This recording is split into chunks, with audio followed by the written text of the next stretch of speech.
Hey, talking to myself, welcome to the podcast. I know that you gon' feel Dave Sands the second, talking movies and gaming, even anime. Yeah, I might just go Super Saiyan. 242, the Bahamas, we gon' rep. Don't be anxious about nothing. Philippians 4:6, sharing about my life, sharing about God's truth. Always keep it real when I'm talking to myself. Let's go. Mic check 1 2 3, ladies and gentlemen, welcome back to another episode of the Talking to Myself. Hey, talking to myself. Welcome to the podcast. I know that you gonna feel who Dave Sands. Number 2, talking movies and the gaming, even the anime. Yeah, I might just go Super Saiyan. We are back, ladies and gentlemen. Episode number 18, which in Espanol is 18. We are 2 episodes away from the Big 20, man. Wow. We have came really far since the first inception of the show. I mean, I remember like it was yesterday, a couple months ago, put out 8 episodes at once. Didn't know if I was going to continue after that or, what was really going to happen with the show. And now we're here at 18, man. So we move. We thank God for making it this far, and I hope everyone that's been tuning in has been enjoying it, But of course, with all that being said, and as I normally say, we have another very exciting episode for you all today. Again, something that I think came together and something that I think could be helpful for a lot of people, man. And listen, I don't want to jump towards next week, but let's just say we got some things that are gonna be happening. So look out on the Talking to Myself podcast with Dave. I don't even remember the Instagram handle. Just look out on my socials because some things are coming, and it's going to be a very exciting time for all Talking to Myself lovers of the show. So we move, we vibe. But of course, before we get into the meat and the the deepness of the show, let's just do a week recap. How was this week for me? Busy, very busy. Lot of stuff had to get done. Still getting back, I think, to some level of me, and I think that's a good thing. Mental health was definitely in the dumpster mite for the last couple of days. Starting to come out of that now, thank God. Feeling a lot better. So to all those who I spoke to this week and have reached out in some ways, or I just communicated with, thank you. It really helps me. It was really something that I needed, and slowly but surely getting back to that version of me. Woohoo! So yeah, we move, absolutely. But I think one thing that was on my mind, and something that I didn't remember until I was driving on the road today, was bumper stickers, bro. And I'm not talking about the bumper stickers that are like dog on board.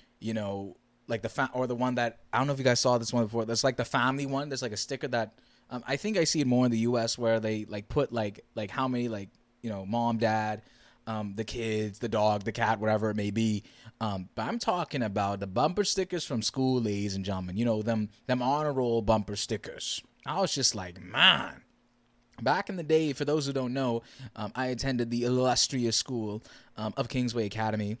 Go Saints. And so, whenever you did well and, you got on the honor roll in elementary, I don't remember if they did it in high school. I only truly remember it from elementary. But when you did well and you were on the honor roll consistently, you would get this big yellow bumper sticker. And it would say my child is on the honor roll. And listen, on my mother's car, me and my sis, hey, we accumulated them bad boys.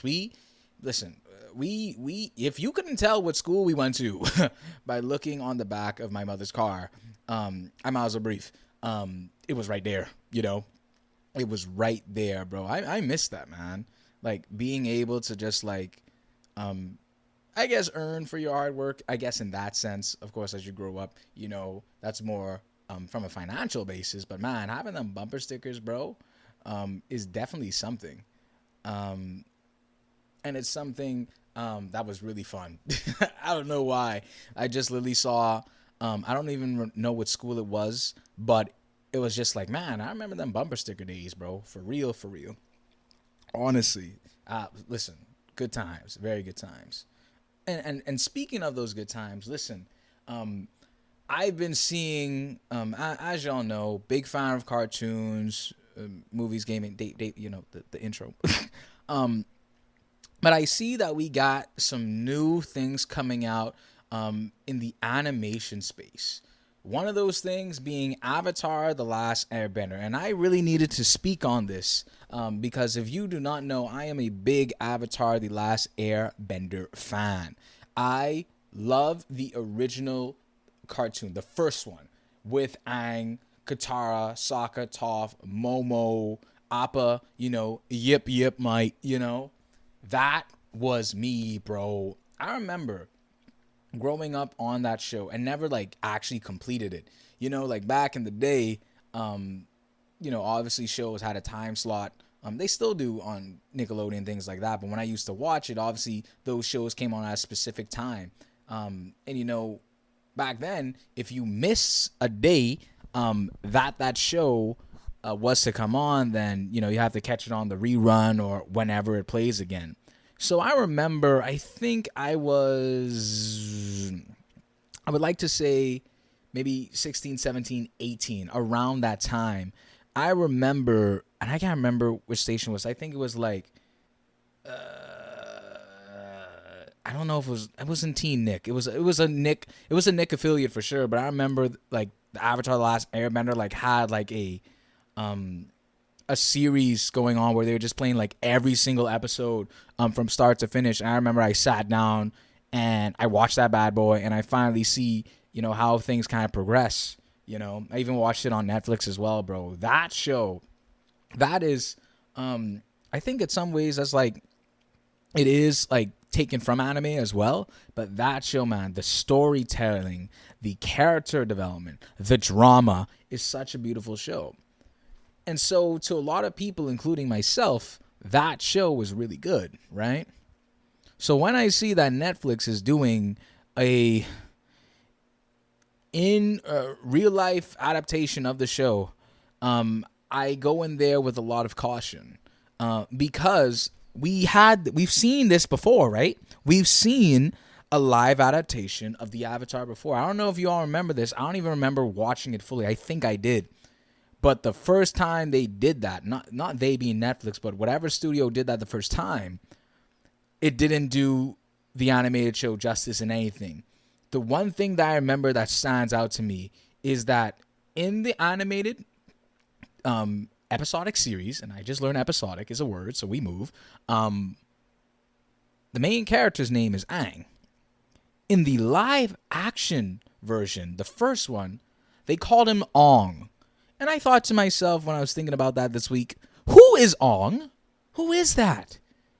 Aang's cousin? Twice removed? Who is that? Why will we go through all of this?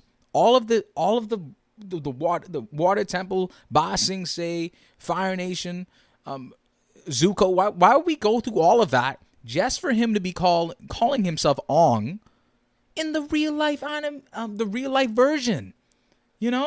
The real life adaptation. I'm just like, bro, that is why I'm so skeptical when any animated series is adapted to real life version, because I think a lot of the times back then, the real life version doesn't do the animated version justice. And back then, that version of Avatar The Last Bender did not.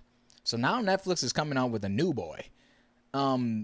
What are my thoughts on this? I think I still have to go with caution on it. First and foremost, I think it's going to be book one because Aang looks extremely young in this. Very young. And of course, he was young, obviously, when in book one, when, you know, the show first started. But he looks like really young in this. So I don't know if they're going to do like every single chapter, you know. I would believe they are. But from a visual standpoint, it does look good, I think. If I recall, I haven't watched it today. I am curious about dialogue because there was little to no dialogue, if any, right? And that's what concerns me. I have to go in this, like, if they had Aang speak and say, "I'm Aang," then I could have a little bit of hope that this series would be good. But the truth of the matter is, there was no dialogue. And so I don't know if they're going to call this brother Ong or like Mark, like, "I'm Mark the Last Airbender." No disrespect to anyone named Mark, but I'm just Super Saiyan right now, dog. Like, his name is Aang, you know? So I'm going into it with caution, you know, and I'm going into it with the idea that it may be a trash. But we'll see, you know? We'll see. We'll keep an open mind, and yeah. You know, and, you know, we'll see what's going on. I don't know. I don't know. But we'll see. We move. Ooh, and then something else I was also thinking of, ladies and gentlemen.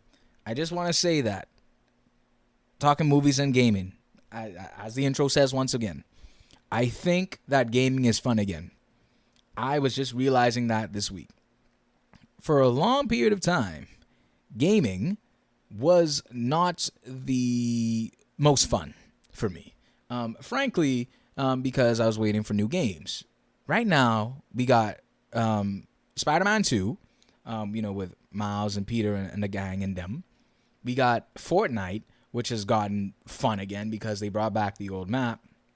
And we got the new COD, which is beautiful, by the way, because sniping, because I'm a sniper, I'm like that, is fun again. So I have fun games. It's been fun to play games. It's just like, some days I'm just like, bro, I'm not gonna work out. I'm gonna hop on the sticks. Actually, after this, I'm gonna be on the sticks and maybe get a movie going. You know, just relax, man. It feels like kind of like old times where I'm just like, I don't even know which game to play because there's so many good games on right now. So yeah, it's really good.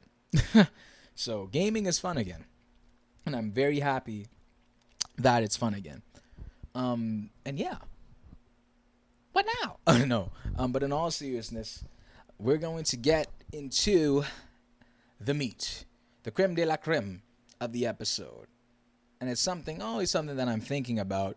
And I have to shout out my friend Kiki for this, who kind of gave me an idea in terms of like how I could tie this to what I was thinking of this week. So shout out to Keeks for helping me with this idea and really tying it together, right? And so I've been reading in Genesis, and I read about Genesis chapter 22, for example, the story of Abraham.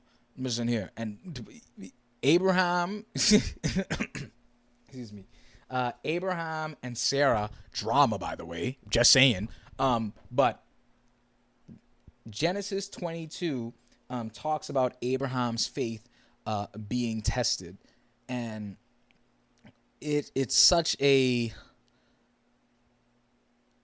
serious story, I think, and it just really had me thinking this week, right? And so I think it'll be best to kind of, I'm going to read the passage first in its entirety. It's going to talk about it, tie it to what I was thinking this week, and then we'll all go home in our merry way, and then we keep it moving. You know what I'm saying? So great. We're going to be reading from, Genesis chapter 22. And, of course, we will be reading from the New Living Translation. All right, so, Genesis 22, New Living Translation. Okay, everyone ready? Great. So here we go. So it reads, "Sometime later, God tested Abraham's faith. 'Abraham,' God called. 'Yes,' he replied, 'here I am.' 'Take your son, your only son.' 'Well, yes, Isaac, whom you love so much. and go to the land of Moriah. Go and sacrifice him as a burnt offering on one of the mountains, which I will show you. Sorry, y'all. I'll start that from the beginning. Sorry, I just had a pizza. It was really good. So for apologies. I'm still enjoying the pizza, I guess. I don't know. So yeah, Genesis 22. Let's start this again. Sometime later, God tested Abraham's faith. Abraham, God called. Yes, he replied, here I am. Take your son, your only son, yes, Isaac, whom you love so much, and go to the land of Moriah. Go and sacrifice him as a burnt offering on one of the mountains, which I will show you. The next morning, Abraham got up early. He saddled his donkey and took 2 of his servants with him, along with his son Isaac. Then he chopped wood for a fire for a burnt offering and set out for the place God had told him about. On the 3rd day of their journey, Abraham looked up and saw the place in the distance. Stay with the donkey, Abraham told the servants. The boy and I will travel a little farther. We will worship there and then we will come right back. So Abraham placed the wood for the burnt offering on Isaac's shoulders, while he himself carried the fire and the knife. As the 2 of them walked on together, Isaac turned to Abraham and said, Father? Yes, my son. Yes, my son, Abraham replied. We have the fire and the wood, the boy said, but where is the sheep for the burnt offering? God will provide a sheep for the burnt offering, my son, Abraham answered. And they both walked on together. When they arrived at the place where God had told him to go, Abraham built an altar and arranged the wood on it. Then he tied his son Isaac and laid him on the altar on top of the wood. And Abraham picked up the knife to kill his son as a sacrifice. At that moment, the angel of the Lord called to him from heaven, Abraham, Abraham. Yes, Abraham replied, here I am. Don't lay a hand on the boy, the angel said. Do not hurt him in any way, for now I know that you truly fear God. You have not withheld from me even your son, your only son. Then Abraham looked up and saw a ram caught by its thorns in a thicket. So he took the ram and sacrificed it as a burnt offering in place of his son. Abraham named the place Yahweh Yireh, which means the Lord will provide. To this day, people still use that name as a proverb. On the mountain of the Lord, it will be provided. Then the angel of the Lord called again to Abraham from heaven. This is what the Lord says. Because you have obeyed me and have not withheld even your son, your only son, I swear by my own name that I will certainly bless you. I will multiply your descendants beyond number, like the stars in the sky and the sand on the seashore. Your descendants will conquer the cities of their enemies. And through your descendants, all the nations of the earth will be blessed, all because you have obeyed me. Then they returned to the servants and traveled back to Beersheba, where Abraham continued to live. Soon after this, Abraham heard that Malchah, his brother, Nor's wife, had borne Nor 8 sons. The oldest named Uz, the next oldest was Buz, followed by Kemuel, the ancestor of the Arameans, Kesid, Hazo, Pildash, Jalaph, and Bethuel. Bethuel became the father of Rebekah. In addition to these 8 sons from Malachi, Nahor had 4 other children from his concubine Reumah. Their names were Teba, Gaham, Tahash, and Makkah.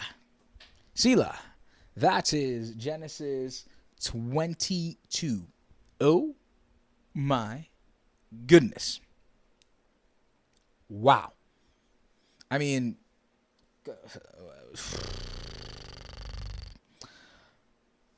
couple things to think about here. I mean, I'm just saying, dog, and I read this week and I didn't even catch that. For Abraham to give to place the wood that Isaac was going to be sacrificed on Isaac is crazy, bro. So it says, so Abraham placed the wood for the burnt offering on Isaac's shoulders, while he himself carried the fire and the knife. That's crazy. Imagine carrying your own sacrificial wood. What? That's nuts, bro.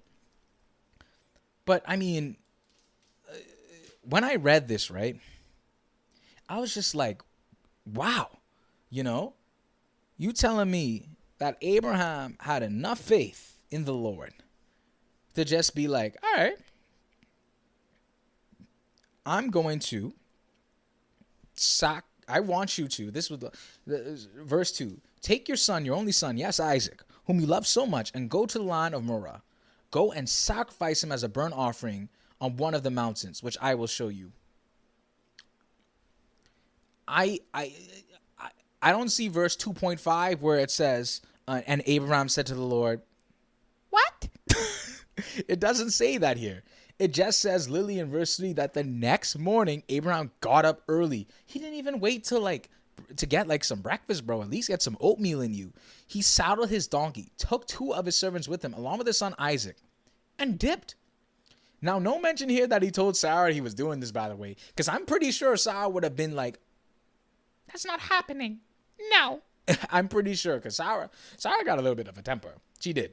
And so it doesn't say that. Maybe for smart reasons, Abraham didn't tell Sarah in this case. But that's crazy, bro. And so Abraham got up early. They journeyed up the mountain. And, if we skip right to verse 9, it says, when they arrived to the place where God had told him to go, Abraham built an altar and arranged the wood on it. Then he tied his son Isaac and laid him on the altar on top of the wood. And Abraham picked up the knife to kill his son as a sacrifice. At that very moment, I would like to think right before the knife was going to impale Isaac and, finish him forever. At that moment, the angel of the Lord called to him from heaven, Abraham, Abraham. And Abraham was just like, yes, Abraham. He was just like, yes, here I am. I would have been like, yes, I'm here. Me. I'm Abraham. Me. It's me, bro. I don't want to really do this. Mama, do it, though. I would have just been like, thank you, Lord. Oh, because I don't know what I was going to tell Sarah when I go back to the crib. She already got beef with Hagar. That's a different topic for another time. She had a bunch of beef with Hagar. And I don't want her to beef with me over Isaac. You know what I'm saying? But, after that, the angel was like, don't lay a hand on the boy. Do not hurt him in any way, for now I know that you truly fear God. You have not withheld from me even your son, your only son. Then Abraham looked around, looked up and saw a ram caught by its thorns in a thicket. And, he was able to sacrifice that instead of Isaac. The angel told him after this, this is what the Lord says, because you have obeyed me and have not withheld even your son, your only son, I swear by my own name that I will certainly bless you. I'll multiply your descendants beyond number, like the stars in the sky and the sand on the seashore. Your descendants will conquer the cities of their enemies, and through your descendants all the nations of the earth will be blessed, all because you have obeyed me. I mean, it's just nuts to me, because I was just thinking about, what would I do in that situation? Say if I was Abraham, I just had Dave Gregory Sands III, and the Lord's just like, sacrifice your only son, That's a lot of faith to have. I'm not even going to lie. I wasn't even thinking about it from a human perspective. I was just thinking like, what if the Lord was just like, yeah, Dave, I need you to like break your phone. And I was just like, would I break my phone? Genuine questions, because it's like, I don't know about y'all, but like, it's not easy just to get up and sacrifice, to sacrifice for the Lord. So, and especially like your son that, this, for a little bit of backstory, this is the son that the Lord has been promising, Abraham and Sarah for a minute now. Right. And so like to sacrifice him when we've been waiting when they have been waiting so long. I mean, I can't imagine like the emotions that Abraham must have been going through. And even that, even that was some notes in the study Bible here. It's like, nowhere in this chapter does it say that like Abraham was scared or nervous or anxious or anything. But I'd like to think, that in his mind, like going up that mountain, knowing what he has to do, I think any parent would just be like, I can't do this. But literally, he went through with it, and he literally almost went through with it. Thankfully, the angel stopped him, but he was gonna do it, and he was fully committed. His faith, I mean, that's some crazy faith right there, is it not? That's high level faith, you know. And so when I read this week, you know, I thought about what I wanted to talk about this week, right? Like having that crazy faith and going through the struggle, you know, and going through whatever you're supposed to go through. In this case, Abraham, you know, had to sacrifice his firstborn, bro. That's the level of his faith being tested. I don't know if that happens much nowadays in terms of how our faiths are tested, but I could definitely say that a lot of our faiths have been tested, bro. And, you know, referring back to my friend Kiki, she helped me, like, as we were like talking about something, she brought up this idea about, you know, things we do at this age that we are, like our generation. And I don't want to just speak for everyone. I want to speak for me, because talking to myself. But, you know, I think in life, for me, I don't want to go through all the struggles, right? If it were up to me, I would avoid all the sadness, all the pain, all the heartbreak. I will gladly go around that boy. I'm not going to go through that thing. I'm going to go around that thing. I'm going to go around, you know?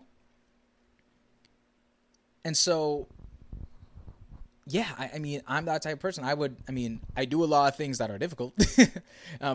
You know, like, whether it be the CPA exam, you know, all these different things, these difficult things I would rather have go around. But, you know, you got to go through these struggles. And I think in situations like that, you know, our faith is tested, you know, like it's not the easiest thing to go through struggles. It's not easy when our faiths are tested. It's very difficult. Abraham is an example in this case whereby the Lord called him to do, I think, one of the most difficult things to do, you know? I mean, I was thinking about Jonah again, you know, because I was just like, with Jonah, I think that was last week's episode where I talked about Jonah. But, you know, with the story of Jonah, Jonah was supposed to go to Nineveh. Instead, he said, no, I'm going to take the cruise from a port in Joppa to go to Tarshish, and I'm going to go vibe that way, you know? But then he eventually got on the path and went to Nineveh, you know, helped the Ninevites and, you know, all those different things. But this is another level of faith, bro. You know, this right here is high level faith, you know, and it's really not easy to do. And I guess maybe the question is, how do we get to this level of faith? How do we as believers get to that, bro? Like what is it? I mean, maybe it could be through, you know, reading the word, you know, taking time, spend time with God so we can understand him, you know, and really just trusting him, bro. Like, nowhere in this passage does it say Abraham complained. Nowhere in this passage said that Abraham delayed anything. With Jonah was delaying that bad boy. He didn't want to go to Nineveh, so he was trying to go to Tarshish. With Abraham, you see what the boy say here? It's at the next morning. You know what I'm saying? He didn't let the alarm go off. You know, the iPhone alarm? He didn't let that iPhone alarm go off late. He didn't sleep in. That boy woke up early, like he catching a flight. He got up early and say, let's do this. Time to sacrifice my son, I guess. And that's such a hard lesson to swallow, because it is so difficult to do. Like, how many of us would say we would do that? I can't sit here and say I would. I can't. I'm not going to lie. I can't, bro. I'd be questioning God.